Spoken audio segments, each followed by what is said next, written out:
D'abord, des remerciements. Remerciements donc à Marc Guillon d'avoir maintenu ce groupe en vie.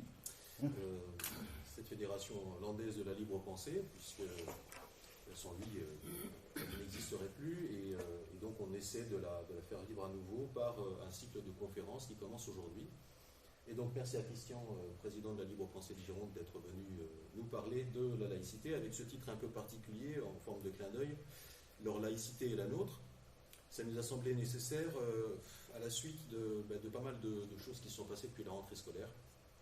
De l'abaya à la mort de Dominique Bernard, on voit que la laïcité est traitée à toutes les sauces, et ce n'est pas tout à fait la nôtre, ou en tout cas celle de la loi de 1905. Donc, mal nommer les choses, c'est ajouter au malheur du monde, disait l'autre. L'idée, c'est de préciser les termes et de voir comment, et après, avec un débat, ce que vous en pensez aussi. Je vous laisse la parole. Bon, écoute, merci Nicolas, merci de votre invitation, hein, ça me fait toujours plaisir, même si avec l'âge maintenant je fais peut-être 20 km. Hein. Bon. Voilà. Mais c'est vrai, le titre il m'a interrogé, parce que je me suis dit, mais est-ce que ça veut dire qu'il y aurait plusieurs laïcités? La nôtre et celle des autres. Bon. Et en fait, c'est vrai que depuis des années, mais enfin on le sait tous, la laïcité a été beaucoup adjectivée. Hein, disons que beaucoup ont voulu la qualifier différemment. En fait, pour nous, c'était plutôt la disqualifier. Hein. Moi, je me souviens en particulier au début des années 80, ou des années 80, quand j'adhérais à la Libre Pensée, c'était la laïcité ouverte. Ça voulait dire un petit peu tout et n'importe quoi. Mais en fait, j'ai retenu que cet exemple, c'était la laïcité surtout ouverte au Vatican, sous une forme ou sous une autre. Alors, par exemple, à Bordeaux, M. Juppé faisait des journées laïcité. Et quand on s'est penché sur les journées laïcité, ça durait une semaine, et puis il y avait visite de la synagogue, visite de la cathédrale, visite de la mosquée. Ça n'a rien à voir avec la laïcité. C'était des journées interreligieuses. D'ailleurs là, on avait pu prendre une initiative d'ailleurs, avec la Ligue des droits de l'homme, la Ligue d'enseignement, on a fait une lettre commune à M. Juppé. Alors je ne sais pas si c'est ça qui a eu l'efficacité, ça s'est arrêté après. Bon, il faut dire qu'il y a eu des ennuis judiciaires, il a été obligé de partir au Canada, bon. Enfin bon, mais en tout cas, à ma connaissance, ça n'a pas été repris, mais c'est une confusion totale. Et je vais donner un autre exemple aussi, bon, je prends les exemples en Gironde, c'est ce que je connais le mieux, mais un jour, il y a un principal de collège qui m'appelle et me dit, écoutez, M. Paquet, on ne se connaît pas, mais je sais que vous êtes à Libre Pensée, et puis il y a un problème, il y a une réunion à Libourne pour les collégiens, ils vont parler de la laïcité, mais à la tribune, ils mettent les religions. Ah bon? Oui, il me dit, est-ce que vous pouvez faire quelque chose? J'ai dit, écoutez, je ferai ce que je pourrais. Alors, il me donne l'heure, le machin et tout, donc je suis arrivé, je suis allé avant d'ailleurs, et on me dit, ah mais là, ils sont réunis dans une salle, donc il y avait les organisateurs dans la salle, je suis rentré, je dis bonjour, M. Paquet, Libre Pensée, puis je vais pour m'asseoir. Ils m'ont viré, c'est-à-dire qu'il y avait le rectorat, le prof d'histoire du coin, il y avait un peu bon. Et donc, je suis quand même allé à la réunion, et à la réunion, il y avait le sous-préfet. Alors, le sous-préfet, donc le rectorat, et puis le pasteur, non, le rabbin, Madame le pasteur, qui était d'ailleurs la femme du rabbin, ce qui est intéressant au point de vue écuménique, mais qui ne nous regarde pas, un jeune garçon qui était musulman, je ne savais pas trop ce qu'il faisait là d'ailleurs, il n'y avait pas trop de et puis un prêtre, voilà. Et donc, il y avait, voilà, et donc, bon, ils n'ont pas pu m'empêcher d'intervenir, ça c'était un peu compliqué. La salle était pleine, il y avait des gamins, et puis il y avait des parents, etc. Mais la tribune, c'était les religions. Et d'ailleurs, j'ai demandé au sous-préfet qui était, ça a énervé beaucoup. J'ai dit, mais c'est soit vous qui devez pas être là, soit les religieux. J'ai dit, je ne comprends pas. J'ai dit, monsieur le sous-préfet, la loi de 1905, c'est la loi de séparation. Donc, j'ai dit, voilà. Bon, ça va. Alors, le plus marrant, c'est que quand j'ai expliqué le truc, j'ai eu des applaudissements dans la salle, en particulier de 2 ou 3 femmes voilées qui étaient au fond. Donc, ils ont dû se dire, quand même, c'est islamo-gauchiste, quelle horreur. Mais j'ai expliqué ce que c'était que la séparation. La séparation, c'est pas le mélange des genres. Et c'est vrai que comme les musulmans s'en prennent plein la poire là-dessus, je pense qu'ils apprécient beaucoup le discours sur la séparation, parce qu'ils disent qu'on nous foute la paix pour qu'on pratique notre culte, et parce que les autres sont installés, eux ils ne sont pas installés. Bon voilà. Bon, je pourrais donner... voilà. Donc, mais c'est intéressant de voir comment, effectivement, des gens prennent la laïcité pour ce qu'elle n'est pas. Alors, un autre exemple, toujours à Libourne, parce que le maire de Libourne est un homme assez célèbre, qui se veut célèbre en tout cas, qui veut mettre la main un peu sur tout. Bien lui, on a découvert dans un compte rendu, dans un article de presse, mais c'était trop tard pour intervenir, eh bien il a fait voter 40 000 € de subventions à son conseil municipal pour protéger une relique, une épine de la couronne du Christ. Alors vous savez que des épines en couronne du Christ, il y a de quoi couronner une vingtaine de Christ peut-être dans le monde, peut-être un peu plus. C'est toutes des reliques et toutes authentiques, bien entendu, on n'en doute pas. Pour un bonhomme d'ailleurs dont on n'est pas vraiment sûr qu'il ait existé, mais de toute façon. En tout cas, voilà, 40 000 €. Si on l'avait su avant, après, parce que pour contester une délibération, je crois que c'est dans les 3 ou 6 mois, enfin bon, c'était trop tard quand on l'a su. Mais bon, voilà encore un monsieur qui ne sait pas ce que c'est que la laïcité, qui ne sait pas ce que c'est que la loi de 1901 et qui verse dans la loi. Alors ça, c'est parce qu'on l'a protégé, parce qu'il paraît que les reliques sont... Vous savez, les reliques, autrefois, ça donnait lieu à des commerces, dès le Moyen-Âge, etc. C'est-à-dire que pour faire venir les croyants, les monastères et tout, il fallait qu'ils trouvent des trucs. Et les trucs, c'était d'avoir des reliques. Donc, tu avais un bout d'étoffe, c'était le sensuaire, il y en a un en Italie d'ailleurs, ils n'ont jamais voulu que les scientifiques vérifient son authenticité. Bon, enfin voilà. Donc, ce monsieur Alibourne, ben, lui, il a estimé qu'il fallait enchasser l'épine du Christ dans un beau truc, avec tout ce qu'il fallait. Voilà. C'est bien. Alors, donc, la base de notre combat, c'est ça, c'est défendre tout ce qui concerne la laïcité. Et la séparation des églises et de l'État. Je peux te poser une question là, parce que moi je suis un peu par rapport à la loi de 1905, si tu veux, de séparation, les municipalités, elles sont tenues quand même à l'entretien de certains lieux de culte qu'elles ne sont plus depuis 1905. Mais tes reliques, là, elles font partie de quoi? Ça appartient à l'Église. Elles appartiennent à l'Église. Oui. C'est pas un bien communal. Non. Ben, maintenant, on pourrait rechercher, on ne peut pas savoir. On peut pas savoir. Mais de toute façon, même si c'était, ça ne change rien. C'est cette espèce de truc qui n'a aucune valeur autre que religieuse et culturelle, que des gens adorent une relique. Dans les Monty Python, je vois, il y en a un, il s'échappe dans le désert, il perd une sandale, et immédiatement, il y en a qui se précipitent, et hop, il y a le culte de la sandale. Bon, chacun peut vénérer ce qu'il veut. Je veux dire, nous, on s'en fout complètement, franchement, c'est leur affaire. Mais qu'une municipalité utilise 40 000 € de l'argent des citoyens de la commune de Libourne, si on avait eu d'autres moyens, on aurait pu faire un recours, effectivement, et faire casser la délibération municipale. Et un tribunal administratif l'aurait cassé sans problème. Parce que c'est complètement aberrant. Mais il y a des tas de choses qui... Alors, quelquefois, les collectivités, c'est parce qu'ils n'y connaissent rien. Et les préfets se gardent bien de leur rappeler ce qu'est la loi. Les préfets, même quand des fois ils sont saisis, regardez Ménard, ce qu'il fait à Béziers, la parenté Front National, RN maintenant, ce qu'il fait à Béziers avec les crèches. D'abord, il y a eu un préfet qui était Motu, je ne sais plus comment il s'appelait, qui était un copain de Macron. Donc ce préfet n'a jamais rappelé Ménard, mais il a perdu 5 ou 6 fois devant un tribunal administratif. Et il continue, il a même fait prendre tout. Bon, mais à un moment, il va être obligé de céder. La Ligue des droits de l'homme a fait des recours, nous avons fait des recours, enfin bon, voilà. Mais monsieur, lui, Ménard, il sait ce qu'il fait. C'est-à-dire que c'est la reconquête de la civilisation chrétienne que des vilains comme nous veulent éradiquer. Ce type-là, il sait ce qu'il fait. Par contre, d'autres n'y connaissent rien. Moi, je vois, dans mon conseil municipal, il y en a deux à avoir des opinions politiques. Les autres, bien, ils ont des opinions, mais ils n'ont jamais été encartés nulle part. Ils ne connaissent pas ce que c'est la laïcité. Donc, quand il s'agit de faire les réparations à l'Église, il faut rappeler que, oui, nous sommes les propriétaires, donc nous avons à entretenir le toit, les murs, etc. Mais nous n'avons pas à y mettre le chauffage, par exemple. Nous n'avons pas à payer une femme de ménage pour qu'elle nettoie l'Église. Donc nous expliquons quand quelqu'un vient nous dire « Ah, mais j'ai un baptême, il faut que l'Église soit propre », on lui dit non. Nous, on est pour que l'Église soit propre, mais c'est à vous à la nettoyer. Bon. Donc, c'est une décision pour expliquer, c'est normal. Il y a un locataire, c'est l'archevêché, et il y a un propriétaire. Donc, c'est comme quand... Si elle est d'avant 1905. La loi de 1905. Si elle est d'avant 1905. Alors, si elle est d'avant 1905. Alors, si elle est d'après, ça nous regarde absolument pas. Ah oui, pardon, voilà. C'est vrai, il faut le préciser. Après, l'histoire du chauffage, c'est piégeux quand même, parce que... Pour l'entretien.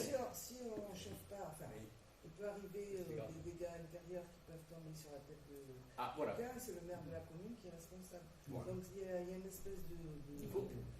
Voilà. Mais il n'y a pas d'obligation. Non, je sais, mais sauf que... Quand tu es responsabilité, je crois que tu penses sur les questions de sécurité maintenant. Mais l'épidémie du Christ, c'est pas le chauffage. Pour aller plus loin dans mon idée, il me semblerait que la libre pensée aurait un travail à faire. Parce qu'en ce moment, il y a des tas d'églises qui sont en train de se foutre casser la gueule. Exact. C'est une période où toutes les communes sont confrontées à ces choses-là, de rappeler quelles sont leurs obligations. Alors, de la même façon, bon, je ne voudrais te laisser faire ton truc, pas intervenir. Non, mais je ne voulais pas aborder ce truc particulier, mais je le connais bien parce que je suis élu et que je suis président de l'Association nationale des élus amis de la libre pensée. Mais ce sont des questions qu'on nous pose fréquemment. Par exemple, je me suis retrouvé, passant au conseil municipal connaissant mes positions, un jour on reçoit une lettre de l'archevêque à Ricard, celui qui a eu des problèmes d'ailleurs de pédophilie après.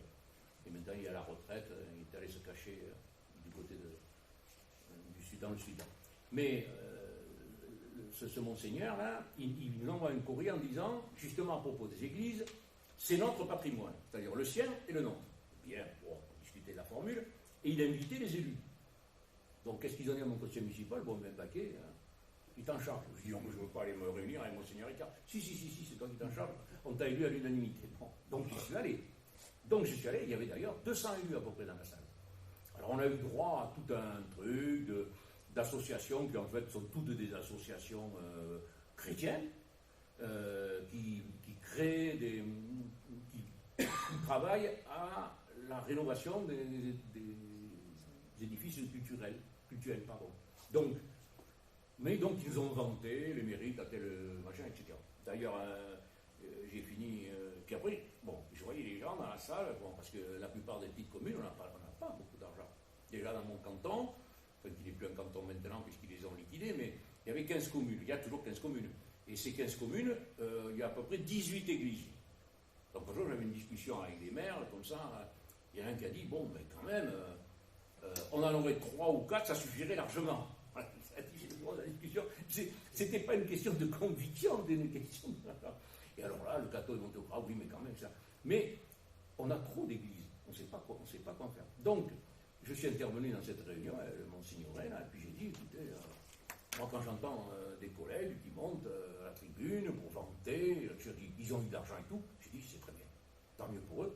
J'ai dit, mais ici on est 200, je ne sais pas combien il y a de communes, j'ai dit, mais je ne suis pas sûr que dans les 200, nous soyons bien nombreux à avoir eu autant d'argent. Et là, il y a eu un bruissement dans la salle, donc je me suis dit, tu es dans le bon sens, continue. Et j'ai après posé la question, alors ils m'ont répondu que il n'y avait pas d'argent, parce qu'il y avait la DRAC qui était là, il y avait tout un tas de monde qui était là, à la tribune, les gens importants. Donc il n'y a pas d'argent. L'État n'a pas d'argent, sauf si c'est classé, tu peux en avoir un petit peu. Bon. Et donc ils m'ont dit qu'il fallait s'adresser aux fondations, la Fondation du patrimoine, la Fondation de France, ou comment il s'appelle l'autre voilà, c'est le royaliste, Stéphane Bern. Bon, déjà c'était clair là-dessus. Et puis après, j'ai posé la question à Ricard, je lui ai dit, mais monsieur, je dis monsieur d'ailleurs, ça dit, les gens ils m'ont regardé, un curé, il appelle Monseigneur, moi c'est pas bon père. Mais j'ai dit, écoutez monsieur, voilà, si nous avons l'intention dans la commune, dans ma commune, j'ai dit, ça doit faire 2 ans qu'il n'y a pas eu de messe. Alors là, après les curés me sont tombés dessus, mais bon. J'ai dit donc, on pourrait, puisque au bout de 6 mois, on peut demander à ce qu'elle soit désanctifiée, et qu'elle passe dans le domaine public. Donc j'ai dit, quelle serait votre réponse si on vous fait cette demande? Je demande au Monsignore. Et il a été malin, parce que quand ils arrivent archevêque, c'est pas des imbéciles.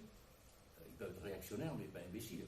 Et il m'a dit, mais monsieur, je n'ai jamais eu de dossier de ce genre à traiter, mais ce n'est pas tant vis-à-vis de l'Église que vous aurez à vous justifier que vis-à-vis de vos concitoyens. Et il avait raison. C'est-à-dire que, moi je vois dans ma commune, on a pris une délibération mettant une salle municipale à disposition des... C'est ce que la Libre Pensée avait demandé. J'ai fait voter sans problème au conseil municipal, il y en a qu'un qui a voté contre. C'est normal, il est un peu républicain, LR, il est gentil, mais il est LR. Mais sinon, on a une salle. Mais la plupart des gens, ils te disent, mais oui, mais quand je veux enterrer, comment je fais? Le seul endroit où je peux aller, c'est l'église. Alors maintenant, comme il n'y a plus de curés, pratiquement ils n'ont pas le temps, ils envoient des diacres, un brave type qui vient faire droiteux, qui te lit les textes, qui dit levez-vous, asseyez-vous. Voilà. Mais c'est vrai que il a raison, parce que je dis, les gens, au moins d'un décès, la famille va dire ah ben, on va passer à l'église. Donc c'est plus d'ailleurs des vraies cérémonies religieuses, mais parce qu'il y a des problèmes. Donc d'ailleurs, j'ai dit au maire, il va falloir qu'on remette dans le prochain bulletin, on va remettre notre délibération, parce qu'il y a des gens avec qui j'en ai il m'a dit ça on ne le savait pas. Donc on va remettre notre délibération dans le bulletin pour que les gens sachent que quand il y a un décès dans la famille, s'ils ne sont pas croyants, s'ils n'ont pas envie d'utiliser l'église, ils peuvent utiliser la salle municipale. Mais ça fait partie de... C'est rare d'ailleurs les mairies, il n'y a pas beaucoup de mairies qui le font.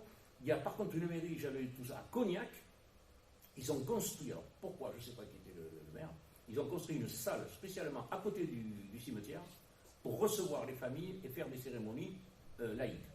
C'est assez rare. À côté du cimetière, bon, Cognac, il y a des pognons, mais je veux dire que c'est assez important. Alors, donc... Il n'y a pas de funérarium sur votre canton alors, non, il n'y a pas. Enfin, nous, ce qu'on a fait, la mairie, on a mis une... Oh, non, on ne peut pas... Il y a maintenant, il y a une... Ils viennent de mettre c'est un crématorium, pas loin, parce qu'il y en manque partout. Le problème, c'est qu'avant, l'Église ne voulait pas des crémations, mais ensuite, ils l'ont accepté, mais c'est en train de s'étendre. Pour une raison d'ailleurs très simple, c'est que souvent dans les tombeaux, vous n'avez plus de place. Et c'est pas un problème de conviction, là où la plupart des gens s'en foutent, quoi. C'est ça la réalité. Mais le crématorium, ben, c'est plus facile, ça coûte moins, après je sais pas, il y a plein de choses. Les concessions, ben oui, si nous on a mis un columbarium, on a un petit truc comme ça, on peut mettre, je ne sais pas combien de millions, 3 ou 4 peut-être, mais vous n'avez pas besoin de... Voilà, ça fait partie des trucs importants. Alors, les élus, donc, je disais, sont soit ignorants, soit orientés pour tenter de réinvestir l'espace public et aider, parce que souvent on a remarqué, c'est plutôt des opérations politiques que vraiment l'Église qui le demande. Ce n'est pas la hiérarchie catholique qui demande l'histoire des statuts. On a eu le problème de la statue du pape, on a eu le problème en Vendée, au Sable d'Olonne. Bon, ils ont perdu. Mais ça a été, je ne sais pas, 5 ans de procédure. On vient d'avoir sur l'Île la flotte en raie. Bon, ça y est, là, on a gagné aussi. Mais ça a été là aussi 3 ans de procédure. Il a fallu, et le maire a été, la mairie, la municipalité a été condamnée à verser, je ne sais pas, dans l'ordre de 2000 €, je pense, à la libre pensée, pour frais de justice, etc. Mais là, on avait gagné aussi sur les bords des lacs de Léman, je crois que c'était la Vierge de Publier. Là aussi, un maire avait fait édifier une statue au-dessus du lac, sur un terrain public qu'il avait acheté à cet effet. Enfin, faut quand même le faire. Alors, donc, vous avez l'histoire des crèches et tout, mais souvent, je dis, ce sont quand même des opérations politiques. Après, qu'est-ce qu'il y a aussi? Puisqu'on parle des élus, je voulais vous dire, c'est aussi la présence des élus à des cérémonies religieuses. Ça aussi, c'est un vrai problème, avec leur écharpe. C'est-à-dire que la loi de 1905 n'interdit pas à un élu d'avoir des convictions, d'être croyant, il peut être bouddhiste, il peut être ce qu'il veut, c'est pas la question. Mais aller dans un édifice religieux avec l'écharpe bleu, blanc, rouge, ça, c'est escalité.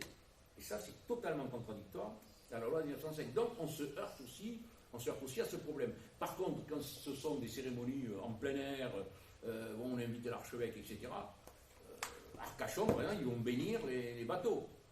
Ben, le maire, il met son écharpe. Un gars, il m'avait écrit, ouais, c'est pas normal et tout. Je lui dis, qu'est-ce que tu veux faire? Je lui dis, il faut le virer à la prochaine élection. Là, tu peux rien, tu peux pas l'interdire. Bon, il est à côté de l'archevêque, mais bon. Fête de la mer à Cabreton, par exemple. Fête de la mer à Cabreton, c'est normal. Ouais. Bon, de toute façon, ils bénissent tout. Ils bénissent les cartables, ils bénissent et donc pour les enfants, moi, je pense que ils ont de meilleurs résultats. Cartables. Mais bon, voilà. Mais ça aussi, ce sont des... Sur la même invitation de la municipalité, de la municipalité, demain, enfin, en tout cas, c'était comme ça avant, hein, vous le saviez, Céline s'était chargée de la chose. Vous aviez l'invitation au parc des anciens combattants, mais avant, à la messe de la Madeleine. Voilà. Donc là, ça pose problème. Là, chaque fois, quand on est au courant de ça, on écrit à la municipalité, bon, on ne lance pas, mais enfin on dit, c'est pas... Légalement, c'est difficile de l'empêcher. Mais par contre, ça ne leur plaît pas qu'on le dise. Ils seront les... Parce que moi, chaque fois, quand je discute avec un maire, je dis, attends, tu as une mosquée? Si tu as une mosquée, est-ce que tu vas donner les horaires? Ah bon, alors j'ai dit, pourquoi tu le fais pour l'église? Ah ben, il n'avait pas pensé à ça. Tu vois? Non, parce que tu vois, le truc, c'est l'histoire des racines chrétiennes et tout ce baratin qui historiquement ne tient pas debout d'ailleurs. Mais d'ailleurs, c'est même judéo-chrétien, il y en a qui disent. Bon, mais je veux dire que il n'y a aucune justification. Mais bon, c'est les habitudes. Au 11 novembre, donc, on invite au mandement mort, mais avant, on invite à la messe. C'est pas normal qu'ils invitent au monument mort. Ça, c'est normal. À la messe, non, c'est pas normal. Voilà. Donc, c'est là aussi, souvent, bon, on envoie des lettres, on écrit poliment, ou dans le bulletin municipal. Dans le bulletin municipal, on vous annonce les messes. Mais maintenant qu'il y a des mosquées qui se mettent en place, est-ce qu'ils vont annoncer les machins? Moi, je pense qu'il faudrait ni l'un ni l'autre. Bien sûr. Voilà. Il y a tous les temples. Le temple. Ben, il y a les protestants aussi. Un peu moins, peut-être dans les Landes et en Gironde, mais quand tu remontes vers la Dordogne ou vers l'histoire, la Saintonge, etc., il y en a beaucoup plus. Moi, j'ai jamais vu un bulletin municipal qui annonce les gens les protestants, quand est-ce qu'ils doivent aller au temple. Bon, donc, ça fait partie du problème. Alors, évidemment, les fédérations de la libre pensée interviennent. Par exemple, en Moselle, récemment, ils sont intervenus parce que alors, des fois, c'était le maire de Metz, accompagné des élus de la République, des autorités militaires, des fois même, c'est accompagné du préfet. C'est-à-dire, tous ces gens-là vont ensemble à la messe. Donc, tu dis, mais attendez, on est où là? Voilà, donc on est obligé, chaque fois qu'on est au courant, quand il y a des photos dans la presse, j'ai remarqué dans Sud-Ouest d'ailleurs, depuis quelque temps, ils n'en mettent plus. Je pense que Sud-Ouest étant très catho en même temps, ils doivent faire attention à ça. Parce que c'est évident que si on trouve une photo, par contre les endroits comme en Vendée et tout, là, c'est le contraire, ils se gossent, ils montrent qu'ils vont à la messe avec leur écharpe. Mais là, chez nous, ils font gaffe. Je cherche souvent, je tape messe, je tape machin, sur le truc de recherche d'Internet, et je ne trouve pas de photos avec des élus avec l'écharpe. Le jour où j'en trouve une, hop, on va se prendre quelques lettres, etc. Par contre, on a trouvé des trucs pour les gendarmes, là, qu'est-ce que c'est, 5, quoi, je ne sais plus quoi. Là, d'ailleurs, on avait écrit au préfet qui ne nous a jamais répondu. Comment ça s'appelle? Sainte-Geneviève, voilà. Et là, vous avez les mecs en uniforme, etc. Donc, on n'a pas dit que les gendarmes n'avaient pas le droit de croire le Dieu qu'ils voulaient, mais qu'aller en uniforme, et qu'en plus, on ne pouvait pas les y contraindre. Parce que vous savez ce que c'est la hiérarchie militaire.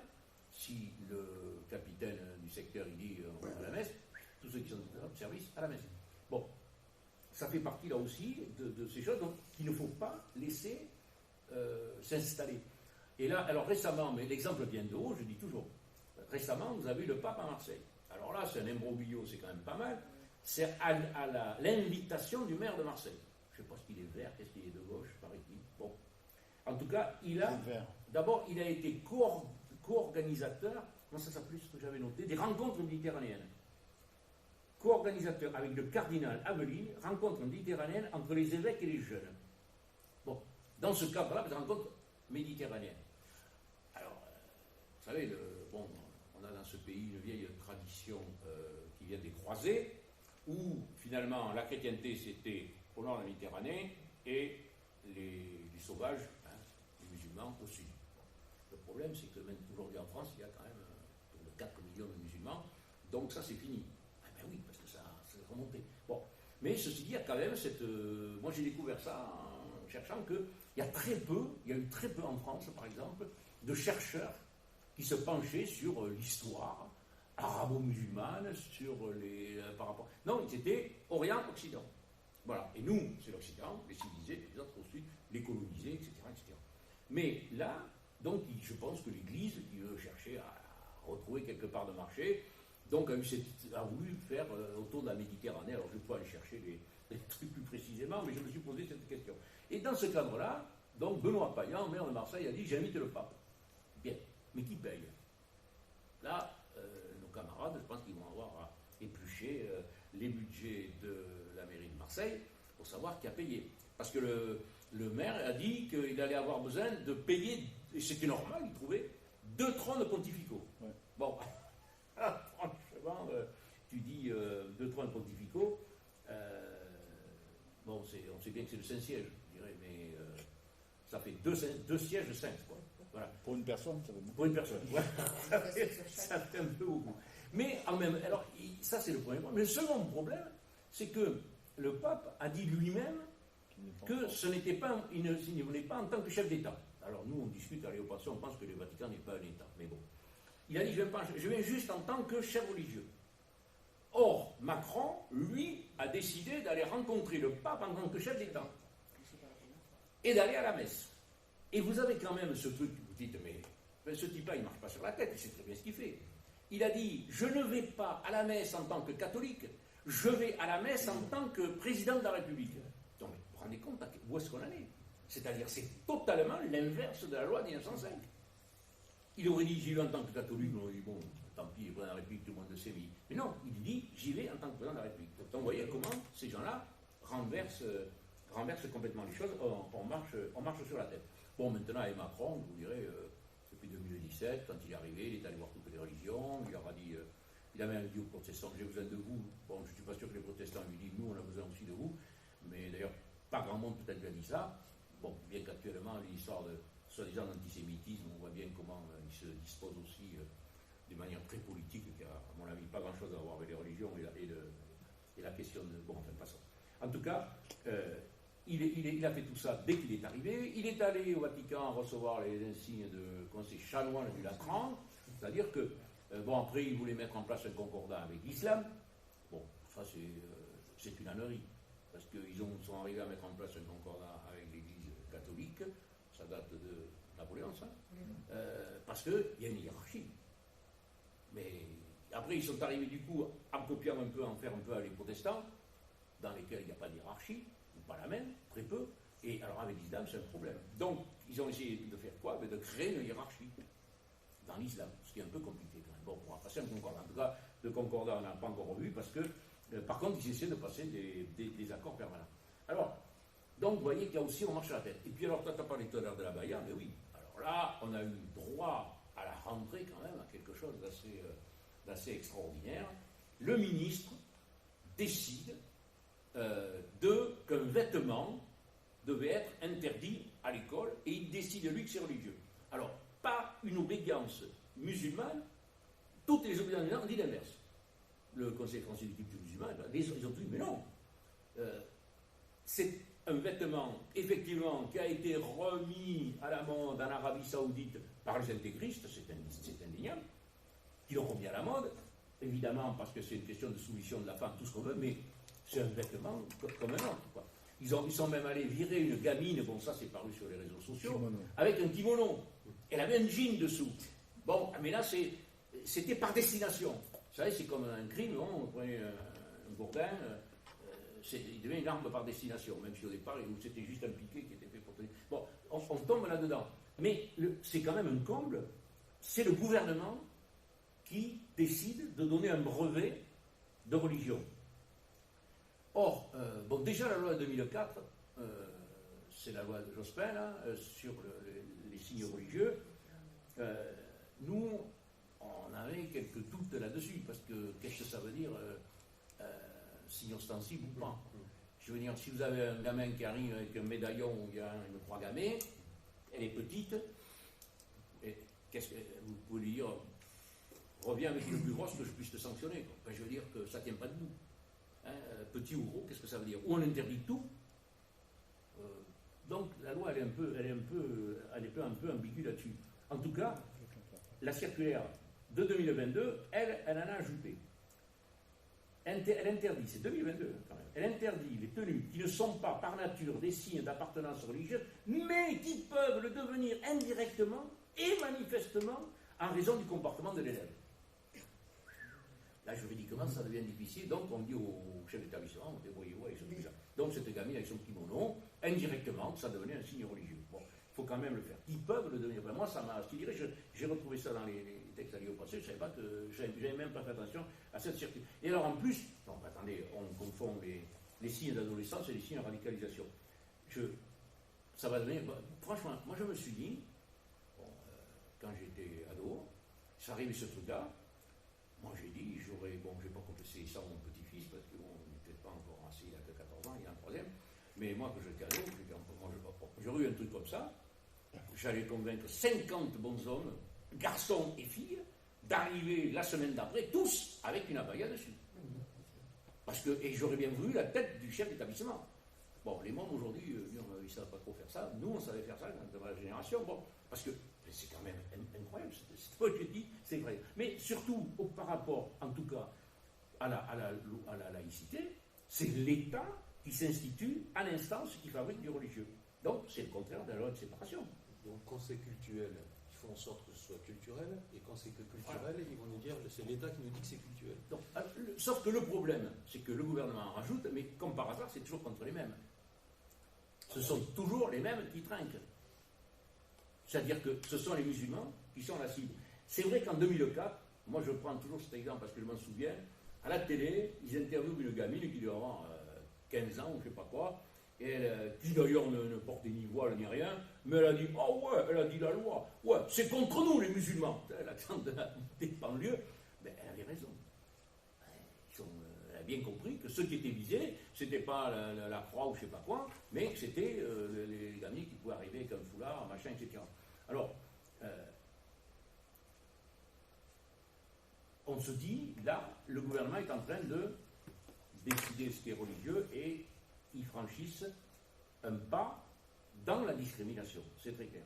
Alors, et qu'est-ce qui cadre tout à l'heure? Tu as juste dit un mot sur la loi séparative, enfin, sur le fait qu'on s'est débattu contre cette loi, mais c'est ça qui cadre. C'est la loi séparative. La loi séparative, elle devait, Macron, j'avais repris la citation, elle devait, selon lui, empêcher, je cite, qu'au nom d'une religion ou d'une appartenance, on veuille se séparer de la République, donc ne plus en respecter les lois, et donc menacer la possibilité de vivre ensemble. Mais contre qui elle a été brandie, cette loi, tout le temps contre les musulmans? Nous, notre conception, puisqu'on dit la laïcité, notre conception, je dis c'est la séparation des églises de l'État, c'est ce que disait Victor Hugo. L'État chez lui, l'église chez elle. Mais ce n'est pas l'État partout. Là, on est en train de mettre l'État partout. L'État, ce sont les préfets, les sous-préfets maintenant, qui disent qu'une association, elle peut avoir des subventions ou pas, elle est reconnue ou pas. C'est quand on tombe où là-dedans? Ou ce sont les maires à qui on dit qu'il faut faire signer à l'association un contrat d'engagement républicain, mais c'est plus assez. Enfin, j'avais noté des exemples là-dessus, je vais vous les retrouver. Par exemple, ah oui, voilà. Jean Zé, par exemple. Jean Zé, il a en 1934, c'est avant qu'il soit ministre, on l'aurait mis au tribunal. Parce qu'il avait écrit, il avait fait un poème célèbre, ça s'appelait Le Drapeau. Et il disait que le drapeau, sa place est dans le fumier et c'est un torche-cul. Jean Zé, il méritait la prison. Parce qu'aujourd'hui, on n'a plus le droit dans ce pays donc de critiquer l'ordre tricolore, on n'a plus le droit de ne pas aimer la Marseillaise, mais écoutez, excusez-moi, moi, personnellement, je préfère l'international. C'est clair, mon drapeau, c'est pas le drapeau blanc-rouge, c'est le drapeau rouge. Et le drapeau à la libre pensée, c'est pas le drapeau bleu-blanc-rouge, c'est le drapeau rouge et noir. Bon, puisque ça a été à la fois les rouges et les anarchistes, qui est le drapeau noir, on a partagé, c'est celui-là. Bon, donc, aujourd'hui. Jean Zé a dit ça, il a été fusillé par Pétain, par les milices pétaines. Oui, il a été assassiné, oui. Je crois que c'est assassiné. Je ne sais même pas fusillé, assassiné. Oui. Il a été arrêté et assassiné. Mais là, aujourd'hui, dans un gouvernement Macron, Jean Zé, on mettra en prison.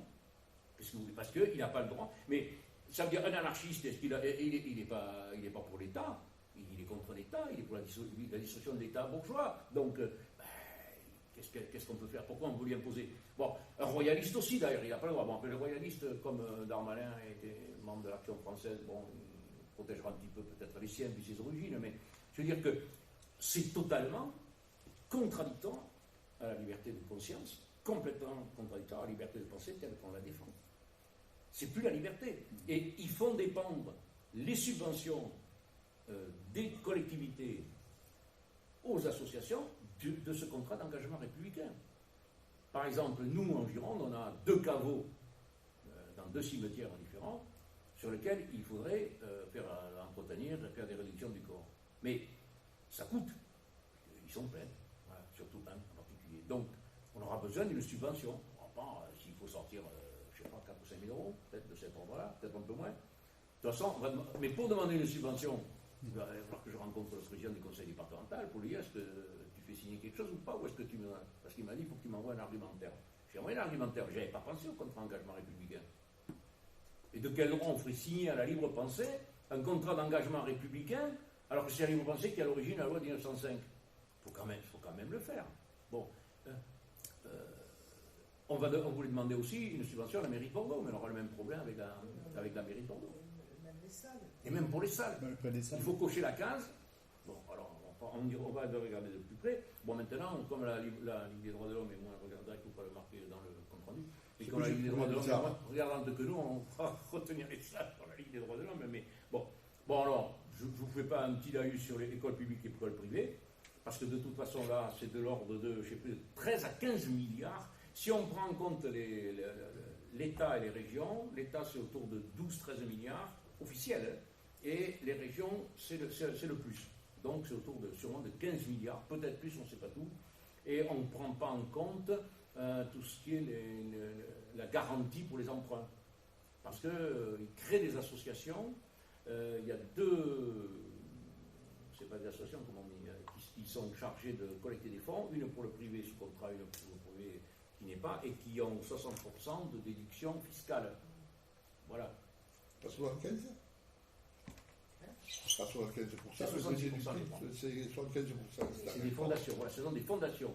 Alors, je ne me souviens plus les noms. Il y a une fondation pour l'enseignement catholique sous contrat, et une autre fondation. Maintenant, ils commencent à avoir des problèmes parce qu'il y a un seul lycée musulman en France qui est sous contrat. Et là, ils sont en train de lui chercher des noises parce qu'il paraît que bon. Mais moi, je me souviens quand il y a eu le débat, ça remonte, c'est quand j'allais y penser en 83, donc oui, ça fait un bail. Moi, je disais, si la gauche ne veut pas abroger la loi de Debré, malgré tout ce qu'ils avaient pu dire avant, mais le jour où d'autres religions, que ce soit les juifs, que ce soit les musulmans, vont s'intéresser à la loi de Debré, ben c'est légitime qu'ils demandent à passer contrat avec l'État. De quel droit on va leur refuser? Et là, j'ai appris donc par la presse récemment qu'il y avait un lycée, je ne sais pas si ça s'appelle pas Averroès d'ailleurs, pour des islamistes, c'est un peu gonflé de s'appeler Averroès quand on. Voilà, mais c'était pas un islamiste, mais ils sont en train de chercher des noises parce que il n'appliquerait pas bien les programmes et qui auraient des leçons religieuses. Comme si dans les établissements dans les catholiques, il n'y aurait pas des catéchismes, mais bien sûr qu'il y en a. Mais bien sûr qu'il y en a. C'est même, depuis des années, ça a commencé à être repris, parce que la direction de l'enseignement catholique a repris en main les établissements catholiques, parce qu'ils considéraient justement que ça partait qu'il y avait de moins en moins de religions dans les établissements catholiques. Alors là aussi, il faut un petit peu qu'on gratte tout ça, ça va devenir. Quand on va voir les projets d'école, ah oui. les écoles sous contrat, voilà. la religion, bien sûr. Bien sûr. Bon, c'est vrai que, il se trouve que j'ai une petite fille qui est dans une école privée, ça c'est le problème de ses parents, pas le mien, mais en tout cas, apparemment, il ne lui casse pas trop les pieds avec ça. Alors, quand même, j'interroge pour savoir si elle a ça. Pas que je regarde un peu dans son programme et tout, ce qu'il en est, mais bon. Tu vas voir à Noël. Ouais. Oui, ça fait partie de la formation des enseignants en école privée, parce que moi j'ai une fille de copain qui est stagiaire, professeur des écoles, elle a des leçons de lecture de Bible, machin. Ah, ouais. Donc, voilà, et ils ont le culot. Alors qu'elle n'a pas d'origine juive. En plus. Non, mais c'est intéressant parce qu'il va falloir qu'on s'intéresse à ça, parce que effectivement, comme par hasard, il y a deux poids, deux mesures. On cherche les poules dans la tête des musulmans, ils sont dans le cadre de la loi de Debré, et on n'est rien pour l'Église. Ils ne doivent pas toucher grand-chose d'un seul lycée sur toute la France, ça fait pas l'autre. Mais c'est obligatoire. Hein, oui. Ça c'est étonnant. Il y a toujours millions de musulmans en France, comment se fait-il qu'il y ait un seul lycée, une seule école sous contrat? Parce que l'école publique leur suffit. Voilà. Parce que, parce qu'à la différence, ils n'ont pas la même histoire. Ils ne sont pas engouffrés. Non, parce qu'ils n'ont pas la même histoire que les catholiques, et ils n'ont pas une hiérarchie qui leur dit ils n'ont pas de hiérarchie. Ils ne sont pas aidés et parce qu'ils tiennent à leur indépendance. Ouais, d'accord. Et c'est frappant. C'est pour ça que les réacs, ils ne supportent pas. Par exemple, je vais vous raconter un truc, après je conclue.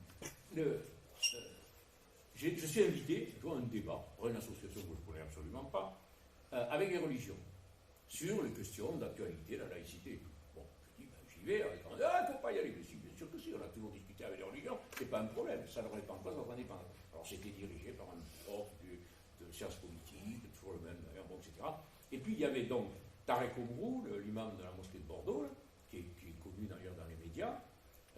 Il y avait le représentant, à l'époque c'était encore Juppé, il y avait un dominicain, une belle robe blanche, là, et encore un signe extérieur de religion.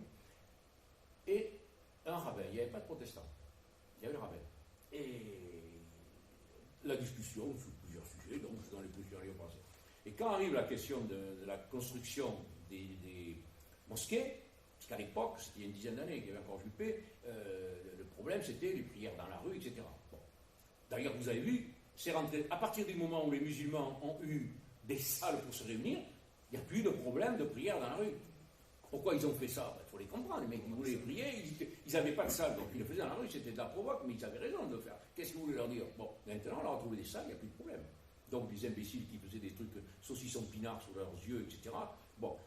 Et là, la discussion vient. Et puis, le prof de Sciences Po, là, je ne sais pas si. Est-ce qu'il avait réfléchi, il avait dû quand même calculer, il me donne la parole en premier. Donc, moi, j'explique la position de la libre pensée.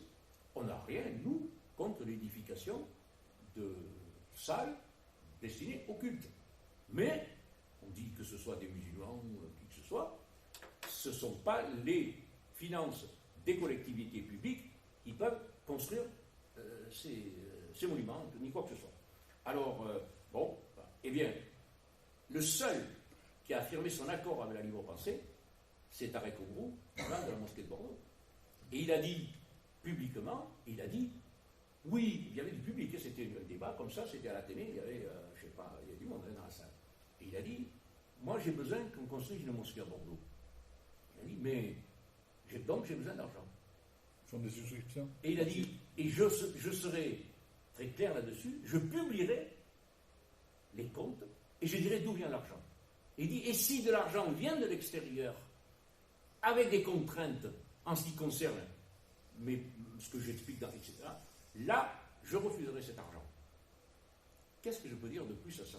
Par contre, le représentant de Juppé, il était pour que la collectivité donne de l'argent pour construire un édifice, y compris pour la mosquée.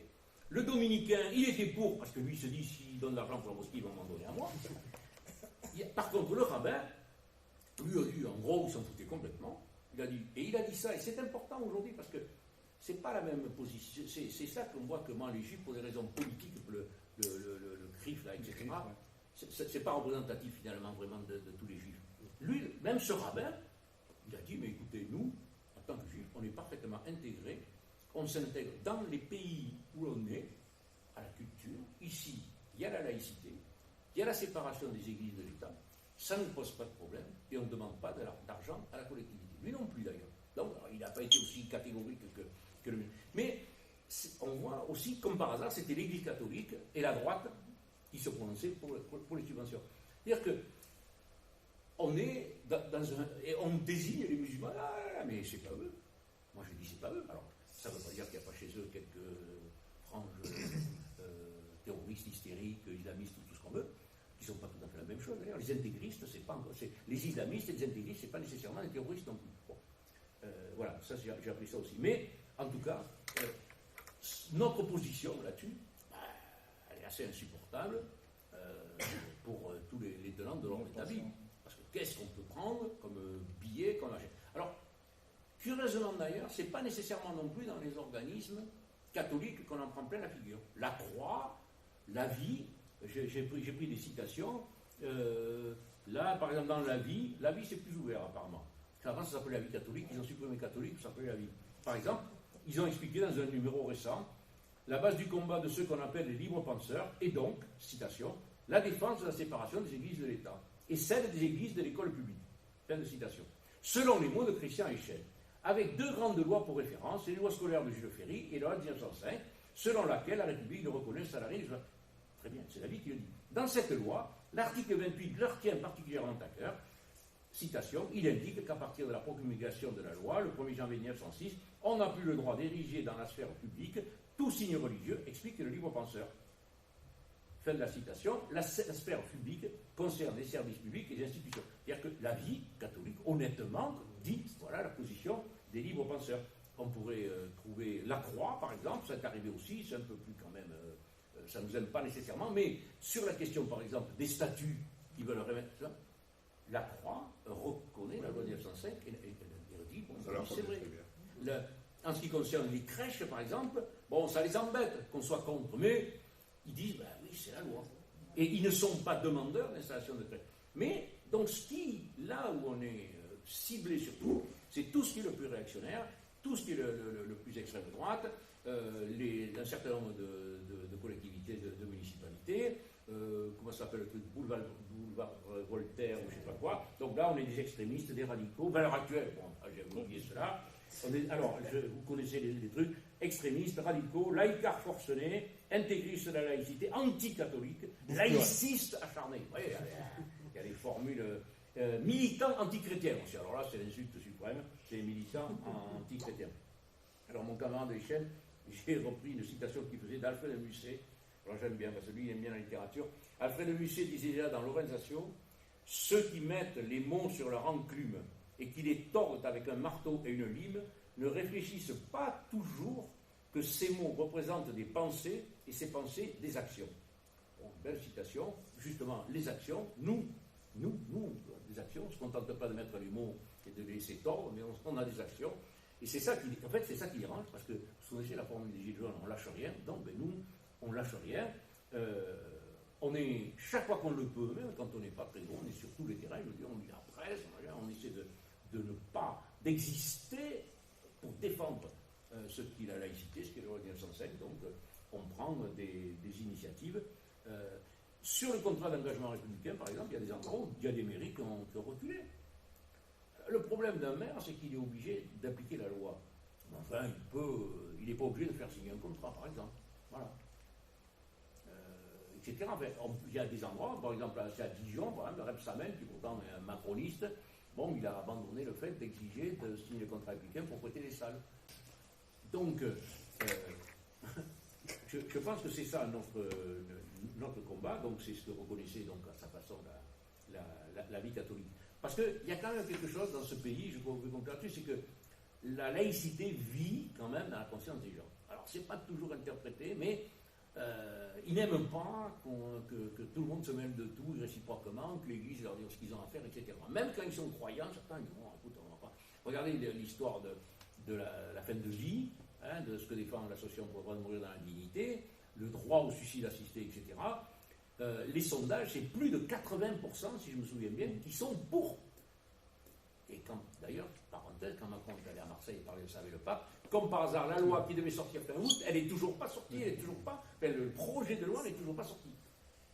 Mais 80% des Français sont pour. D'ailleurs, nous, on a demandé au secrétaire général adjoint qui est dans le Blayais, de la DMD nationale, de nous faire une tribune libre à recto verso pour le prochain bulletin sur cette question. Donc, notre travail, c'est ce qu'on fait aujourd'hui, hein, c'est d'expliquer les choses, et je pense que les gens sont à même de les comprendre, et quand ils comprennent, on peut les mobiliser.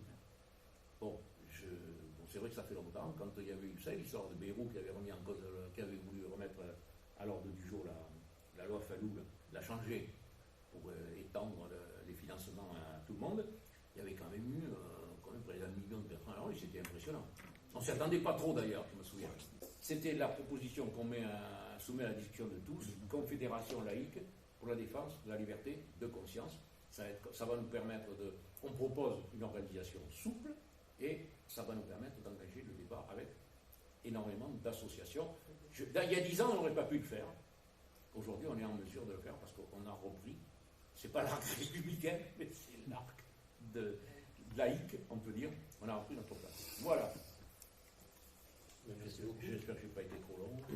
Alors, en guise de dessert, pour voir si vous avez bien écouté, je vous propose un test. On va commencer par une étude de cas et vous allez dire si ça correspond à la loi de 1905 ou pas. Un professeur explique à ses élèves pourquoi il est athée. Loi de 1905 ou pas. Est-ce qu'il a le droit de le faire? Je dirais non. Un élu, lors d'une séance d'un conseil régional, réclame l'expulsion des tribunes d'une femme voilée. Non, on ne vient pas à le faire. Non. C'est le public, et même si elle était dans la scène, on ne vient pas à le faire. Des responsables associatifs portent plainte contre un hebdomadaire car il s'est moqué de leur religion. C'est liberté d'expression. On n'a pas le droit. Heureusement qu'on a le droit. Sinon, on serait interdit. On peut plus rigoler. Il y aura des réponses. Qu'est-ce que fait ça? Une maman musulmane portant le voile accompagne une sortie scolaire concernant une classe de l'enseignement public. Elle a le droit. Elle a le droit. Elle a parfaitement le droit. On installe Même une si elle crèche est à à la Noël Baïa. dans une mairie. Même si elle est partie de la Baïa. Voilà. Comme j'ai dit à un collègue, maintenant, tu n'es pas obligé d'aller chercher toutes les musulmanes voilées pour accompagner des On sorties n'a pas scolaires. leur demander, exactement. Il a fait ça avec une demande d'accompagnement quand même. Ça, c'est bon. Une cantine scolaire publique propose du porc à tous les menus. Ah non, ça c'est la discrimination. C'est particulièrement dégueulasse. À tous les menus. Ah oui, À tous les menus. À tous les menus. Question C'est de... végétarien. Diététiquement, c'est pas terrible. Et végétarien. Ça hein, se tous les pose à la loi menus, de c'est pas 1905. Ah oui. Ben, alors là, c'est plus compliqué. Ouais, c'est une conséquence. La municipalité, elle peut faire ce qu'elle veut en domaine de cantine, mais là, ça pourrait être attaqué pour discrimination. De quoi? Pour viandiste. Pour discrimination vis-à-vis d'une catégorie particulière. Ça veut dire que mettre du porc à tous les repas, ça voudrait dire qu'on vise une autre catégorie. D'ailleurs, on vise et les juifs, et les musulmans. Les juifs ne mangent pas de porc. J'ai découvert qu'un copain était juif, quand il mangeait à place de moi, je vois qu'il ne mangeait pas de porc. Ah, il m'a dit, je suis juif. Ce qu'il y a De d'intéressant. culture juive. C'est nul ça. Alors, On interdit à une jeune élève l'accès au collège ou au lycée car sa jupe noire est trop longue. Alors ce questionnaire existait avant la Baïa. c'est trop long, c'est trop court. De toute façon, c'est toujours les vêtements des filles qui s'agit de. C'est complètement. Oui, c'est toujours les filles qui traînent comme ça. Ça va toujours les mêmes. Donc c'est Rien ne nous a dit, 1905. hein. Ça viole 1905. Ouais. Oui. Non, c'est même pas la loi de 1905, c'est contradictoire à la liberté, c'est tout. Voilà, c'est même pas. Ouais, mais après, bon. Une abaya avec un crop top, là, c'est comme ça qu'ils appellent ça, les gamines. Dans le cadre de la loi. Elles n'ont pas le droit de montrer leur. Bon, ça, c'est la décence. Oui, ça, Leur montrer. Ça dépend c'est si comme- c'est. Il faut que ça soit inscrit dans le règlement C'est ça. de l'établissement. C'est comme les gens qui se Soit prêtent trop en court, soit trop long. ça fait polémique. Il y a des instituts qui arrivent en tort à l'école. Oui, ce Et ça dans fait par polémique. l'époque, ça se faisait pas. Ah, mais je C'est sais vrai. bien. Ou en short. Ou en short. Un président de la République Ça, en c'est- exercice déclare: la laïcité ne saurait être la négation du passé. La laïcité n'a pas le pouvoir de couper la France de ses racines chrétiennes. Elle a tenté de le faire et elle n'aurait pas dû. Dans la transmission des valeurs et dans l'apprentissage de la différence entre le bien et le mal, l'instituteur ne pourra jamais oui, on remplacer sait le qui c'est. curé ou le pasteur. C'est Sarkozy. le mari de la chanteuse. Une assesseur Il est exige d'accord, d'un il est électeur d'accord. qu'il retire sa kippa pour voter. Non, il ne va pas le faire. Voilà, donc après, Ce évidemment, sera, il y a le cours, je vous le passe, hein, puisque vous Vous l'avez. avez les approuvé tout ça. Voilà, ça c'est les profs de philo qui ont fait ça. Et c'est en lien dans un groupe Facebook, et puis en fait c'est à plusieurs mains que ça se fait. Voilà, et donc on rappelle les grands principes: la liberté comme droit fondamental, la liberté de ne pas croire, la liberté de conscience, ni privilège ni discrimination, égalité et non-discrimination.